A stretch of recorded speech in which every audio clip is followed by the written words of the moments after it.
그걸로 인해서 제가 굉장히 여러 가지 공격을 받고 있죠. 그다음 또 제가 또 30초 1분 이렇게 돼서 죄송하죠. 죄송합니다. 제가 잘 못 시키네요.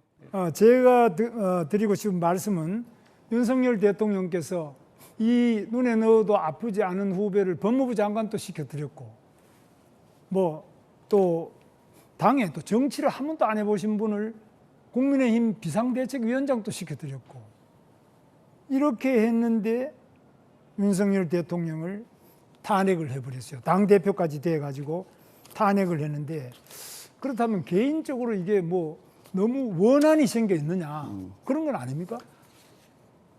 김 후보님, 저는 공직을 개인의 하사품이라고 생각하지 않습니다. 공직을 개인의 소유물이라고 생각하지가 않아요.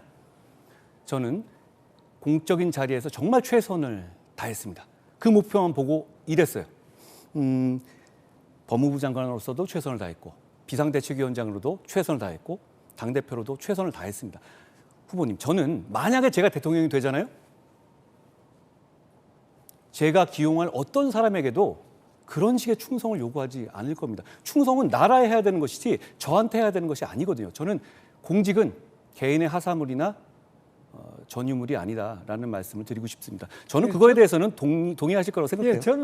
저도 공직을 다 여러 가지 공직을 해봤습니다만은 제가 아는 대한민국의 어떤 정치의 역사, 정치의 비화 또는 우리 대한민국의 뭐 신라시대 때부터 시작해서 온갖 궁중 야사 이 어느 곳에도 우리 한동훈 후보와 윤석열 대통령처럼 이렇게 아픈 관계, 이렇게 우리 일반인들이 도저히 상상할 수 없는 이런 관계가 있었느냐? 저는 없었다고 생각합니다. 제가 아는 박근혜 대통령 탄핵될 때라든지 그 어떤 경우에도 한동훈 후보처럼 윤석열 대통령이 자기 정말 후배 중에 이렇게까지 사랑하고 모든 공직을 다 드렸는데 뭐 공직하고 이건 다르다. 뭐가 다릅니까? 저도 윤석열 대통령이 임명해가지고 장관 했지 않습니까? 그러나 그분하고 저하고 생각이 다른 것도 많아요.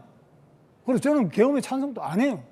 그러나 그렇다고 해서 윤석열 대통령을 탄핵하는데 당대표로서 자기 국회의원들을 이용해가지고 탄핵까지 하고 그 다음에 또 내란이라고 그러셨어요. 대통령을. 아니 아직 대통령 지금 판결이 났습니까? 내란을 확정되지 않은 계엄을 했다고 해서 대통령 보고 내란이다 이렇게 단정해서 말씀하신 그게 법무부 장관님이 헌법을 알고 말씀하신 거예요? 답 드릴까요? 네.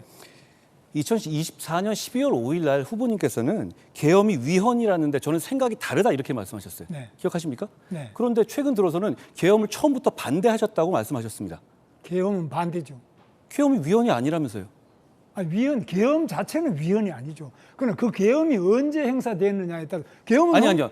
지금 계엄은 헌법에 나와 있죠. 아니 헌법에 나와 있는 게 아니라 네. 윤 대통령께서 12월 3일 날 한 이 계엄이 위헌입니까 아닙니까? 그때 아니라고 말씀하셨어요. 그러니까 그 계엄은 위헌이 됐다는 게 헌법재판소 판결이 나왔는데 판결이 나오기 전에는 그걸 미리 계엄 자체가 위헌이다. 이건 아니죠. 계엄을 할 수 생각이 다르시다고 말씀하셨어요. 그 경우의 계엄이 위헌이냐 아니냐 이렇게 해야 되는 거지. 그 경우에 계엄이 위헌이냐 아니냐에 대한 판단을 12월 5일 날에 계엄이 위헌이라는데 저는 생각이 다르다 이렇게 말씀하셨어요. 그러니까 계엄이 위헌이라는 거는 헌법재판소 판결이 나온 이후에 우리가 위헌이라 할 수 있지. 그럼 그 이전에는 위헌이라는 생각을 못 하셨습니까? 안 했죠. 저는.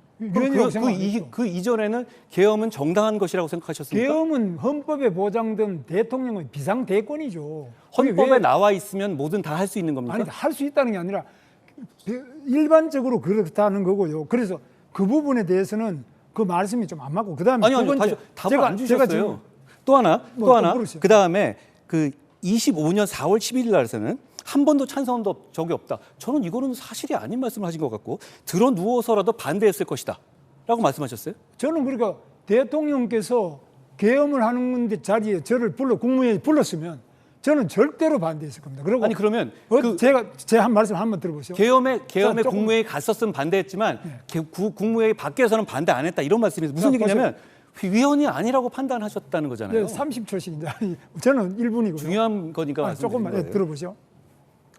제가 만약 한동훈 대표님처럼 대통령과 그렇게 긴밀한 눈에 넣어도 아프지 않은 관계였다면 저는 대통령의 국정을 훨씬 잘 수행하실 수 있도록 조언을 드리든 어떻게 하든 했고 계엄도 저는 반드시 막았다고 저는 생각합니다. 제가 몰랐는데 어떻게 막죠? 아니 그러니까 왜 모르냐?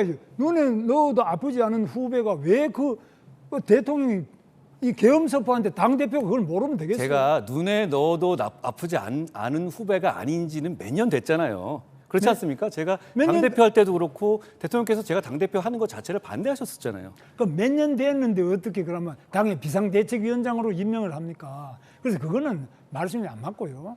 그래서 그거는 그다음에 좀 사실이 아닌 말씀을 하시네요. 아니 제가 말씀드리고 싶은 거는 이렇게 지금 현재 우리 대통령께서 계엄을 하고 파면이 되고 또 이렇게 탄핵을 당하고 하는 이 모든 과정에 첫 번째 책임을 만약에 물으라면 저는 우리 한동훈 후보께서 책임이 제일 크지 않느냐. 저는 제가 대통령의 잘못을 바로잡으러 나섰을 때 함께 나서주지 않았던 많은 정치인들에게 책임이 있다고 생각합니다.